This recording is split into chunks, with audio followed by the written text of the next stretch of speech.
Well, I'd like to thank President Fahey and, of course, the donor, and now all of you, now that I know that you're part of the deal, too. This is a great honor for me. I very much love this institution. I've been coming here for 20 years. And I never expected to be teaching here, but here I am, and so we'll get to know each other over the next months, I think, to a good degree. I especially want to thank Professor Amy Fahey, too, who has been guiding me through unfamiliar waters here at the college and actually fills in for me. There she is. Fills in for me when I'm not, the weeks that I'm not here. But I couldn't have done it without her, and she deserves some special thanks.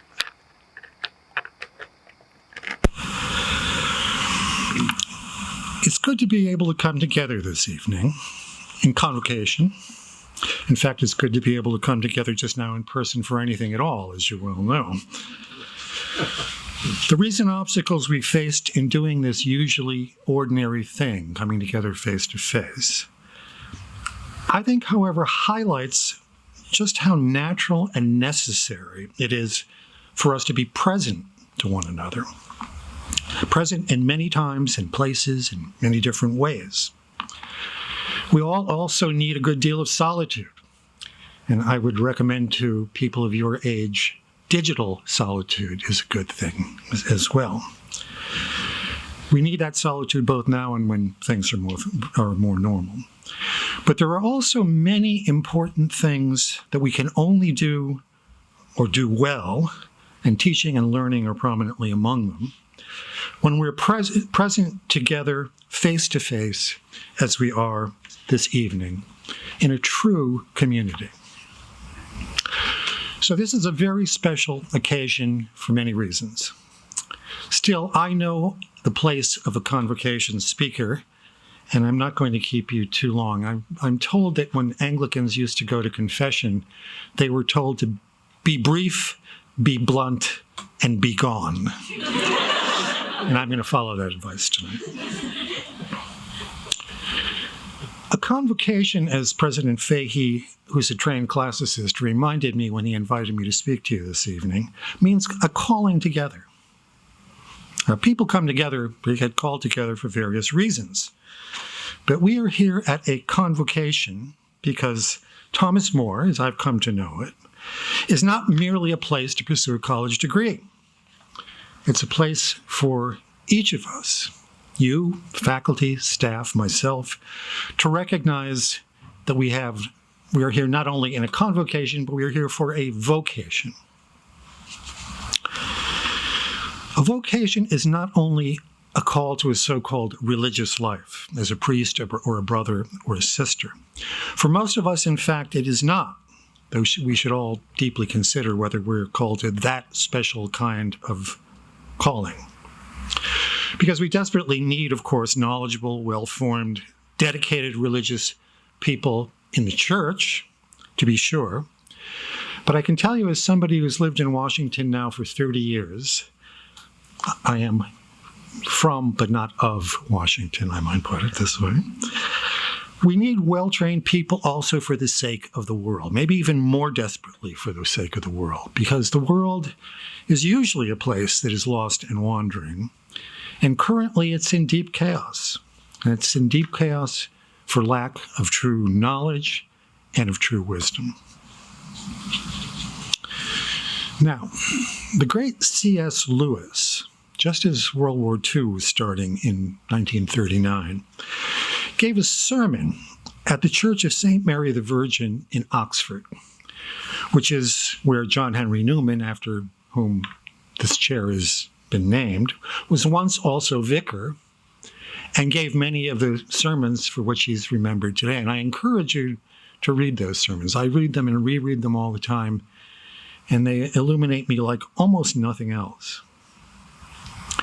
But C.S. Lewis in 1939, as a world war was about to break out, gave a sermon at St. Mary the Virgin Church, and he told the parishioners there that they should pursue, and I'm quoting here, an intimate knowledge of the past, because otherwise they would be helpless before what he calls the great cataract of nonsense that pours from the press and the microphone. Now, is there any intelligent person who would say that this is any less true decades later? And Lewis, as we know, did not live to see the arrival of Facebook or Twitter or whatever you people are on, because that's where I stop. But he had seen a war. In fact, he was a bit of a war hero, if you've ever read about his life in World War I. And he still argued in that sermon, which is titled Learning in Wartime, specifically Learning in Wartime, that periods of unusual turmoil are not as abnormal as we think. That conflict, controversy, evil, ultimately death, are part of human existence. We just ignore it most of the time as we go about our day-to-day lives. There's a lesson here for this unusual moment in our national history. I believe that we're all going to have to train ourselves to greater physical bravery. I want to repeat that, to physical bravery, because of the many public threats to both faith and reason that are all too obvious in the world today. And I see it on a daily basis in Washington, D.C. and other places that I travel. We're not in a civil war, at least not yet, but we are experiencing nationwide outbreaks of violence nonetheless. Merrimack, New Hampshire is a much safer place than where I live, but we should all keep that larger context in mind in our daily prayers and in our daily work, because it's the reality, the current reality that surrounds us. And I want to suggest to you that it may be even more urgent that we develop intellectual courage along with our intellectual skills in order to confront that great cataract of nonsense that Lewis talked about 50 or 60 years ago. There's no better way to do that than what you're already doing here at Thomas More College.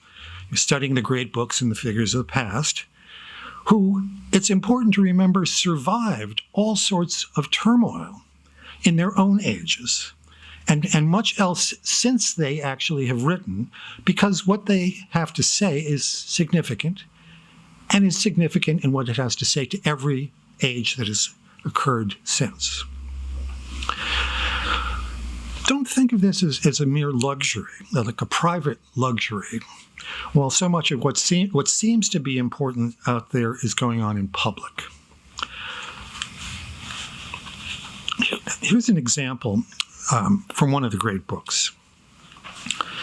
One feature of Dante's Inferno, and I've been reading Dante since I was your age as an undergraduate. One feature of Dante's Inferno that it took me years to appreciate is, why is it that he puts the fraudulent further down in hell than the physically violent? If you look at the structure of the Commedia, you'll see that that's there. He suggests in other places that this is only right. In fact, he suggests that Aristotle thought the same thing, although there's some doubt about that. He says it's only right because a physical attack is only against our bodies. It's against the bodily life that we share with animals. He says an attack on the truth strikes at our rational souls, that fraud actually harms the distinctive feature of what it means to be a human being. It's lying to another mind that deserves the truth. And this is where we hear all the time these days about being safe from physical harm. This too is worth thinking about in terms of what it means to be safe. Are we really safe if we're only protecting our bodies? Or what must we also protect our mental engagement with truth?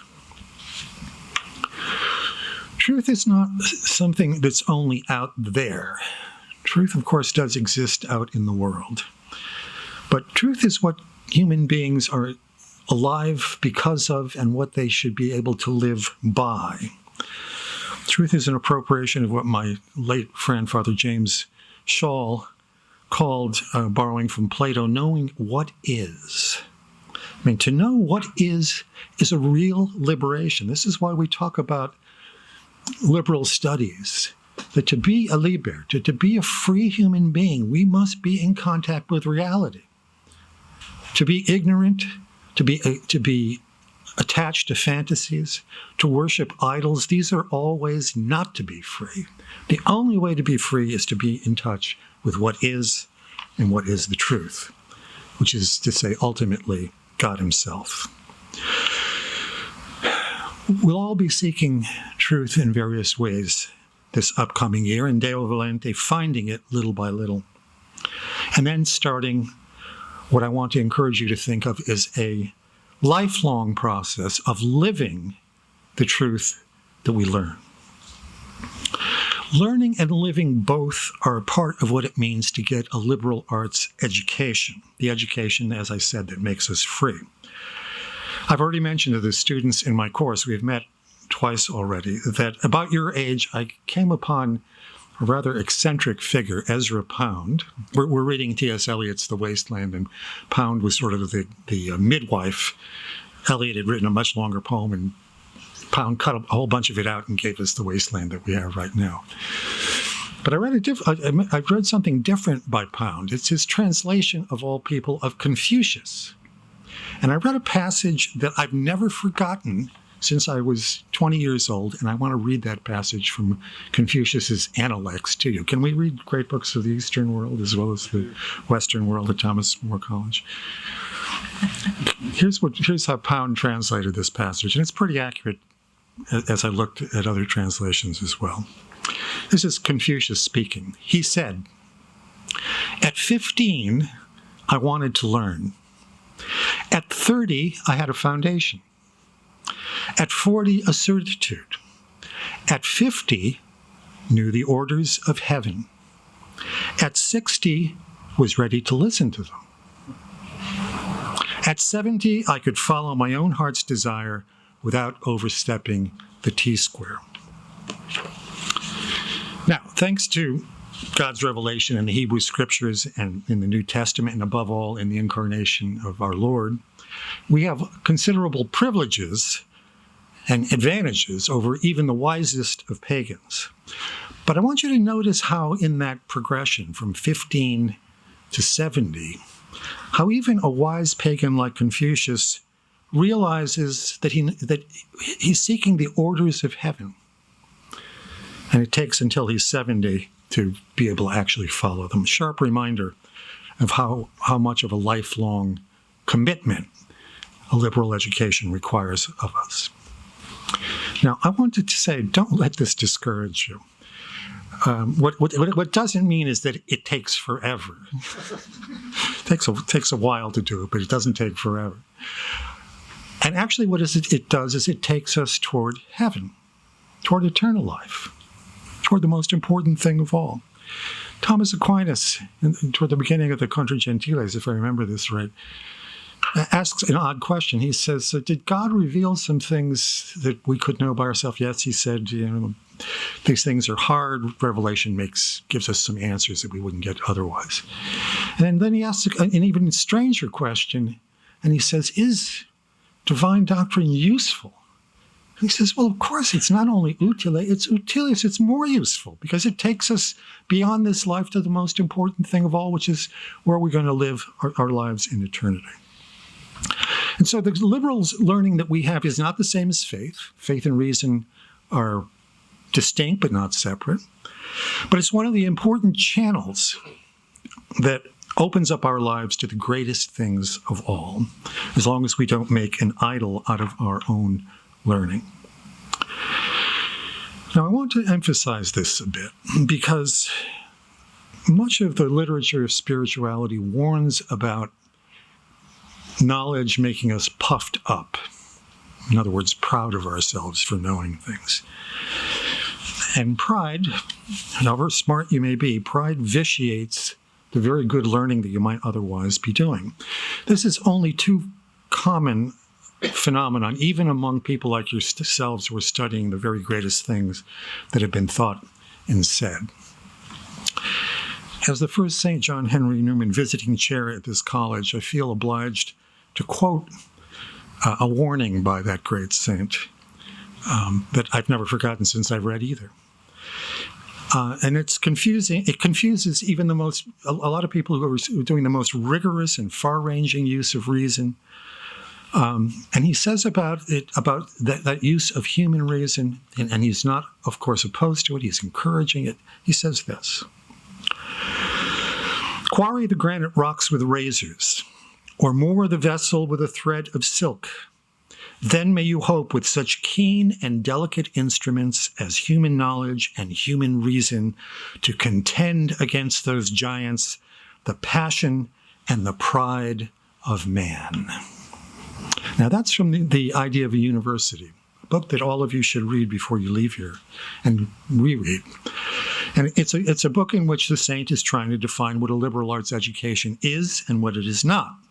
And it would be hard to say that the world, even in many places in the academic world, has taken very much to heart precisely what he's trying to say there. We still have this illusion, this phrase that's often used in public about the best and the brightest, as if the best are the brightest.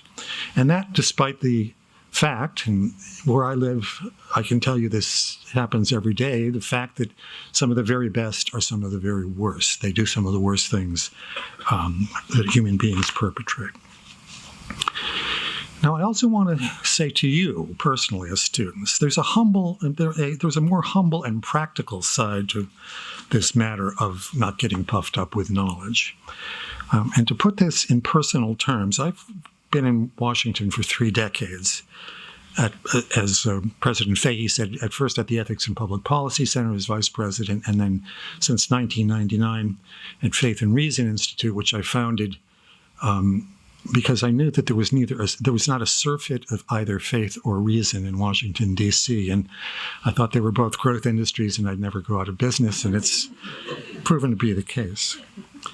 But in all that time, I've had interns, or the organizations I've been in have had interns from a wide variety of colleges, Catholic colleges and not. I'm not going to name any names or make any invidious comparisons, but I'm going to concur with our anonymous donor, because it's been my experience that Thomas More college students who come to Washington are just as well prepared intellectually as anybody else, in many cases, of course, even better. But I always find them to be more humanly well prepared as well, because there are lots of blandishments, there's lots of falsehood, there are lots of easy ways to move up in the world that are not congruent with virtue. Simply a fact. And I'm not flattering you when I tell you this. It's been my experience. And it's happened over and over that Thomas More college students live well, even in an environment full of many temptations. I also want to say that we often overlook the fact that we have to work at living out this knowledge that we learn about in our books. And you have to work at it just as assiduously, day after day. Work at living that knowledge just as much as you would work at learning to play a musical instrument or trying to be a good athlete or to do good work in math and science. In fact, you should be working even more at that part of yourself than even at your academic studies. It's good to know, so to speak, the theory of virtue and the theory of faith. But it's even better to use the things that are necessary to bring them within our reach.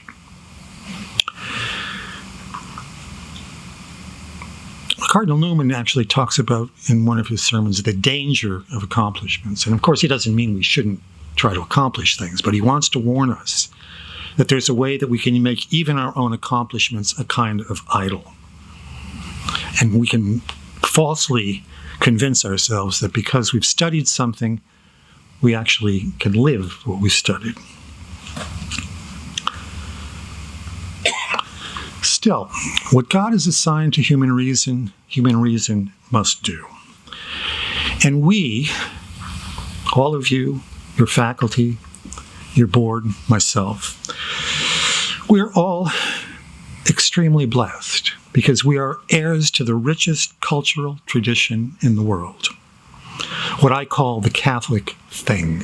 It's the name of our website, thecatholicthing.org if you want to read a little bit of Catholicism every morning. Sometimes I get emails from readers who say, I love the material that's on your website, but the Catholic Thing is a really ugly name. Why can't you confuse Catholic something else? And I remind them that the Catholic Thing is a phrase from the very vigorous writer Hilaire Belloc, who wrote in England in the first part of the 20th century. Belloc was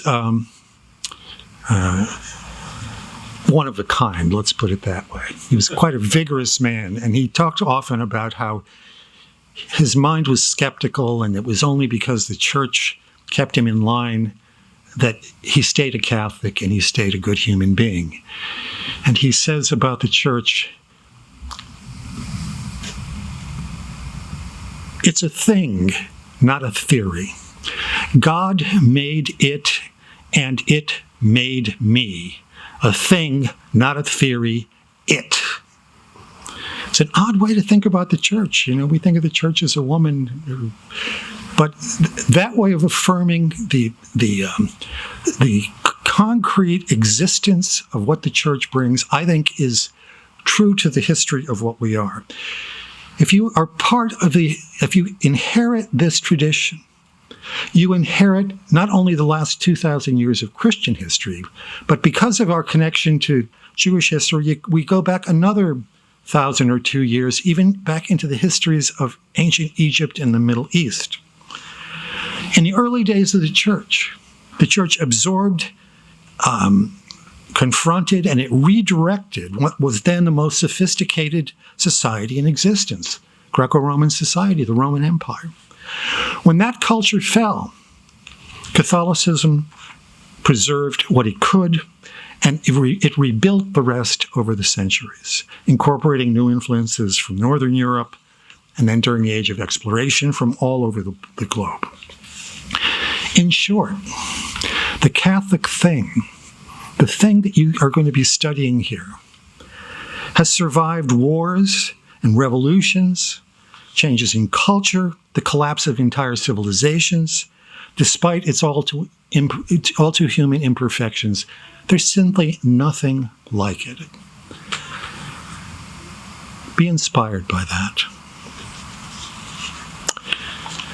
So, as we begin this academic year, as we are called together, this convocation to undertake this common task, let's be grateful, in the first instance, to be the heirs to this tradition of faith and reason.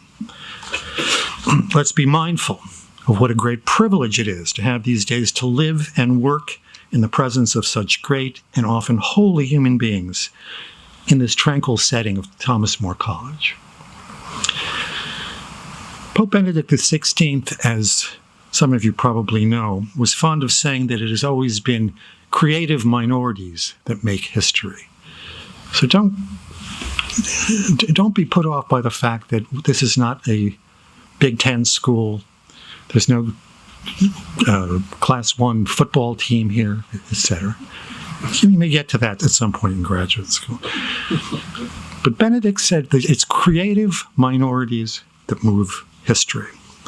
Let's treasure that too here. Or if that seems too high to you, I would like to suggest we could at least try to live up to a saying that I'm very fond of, the Italians use all the time. Siamo pochi, ma buoni. We're few, but we're good. Thank you.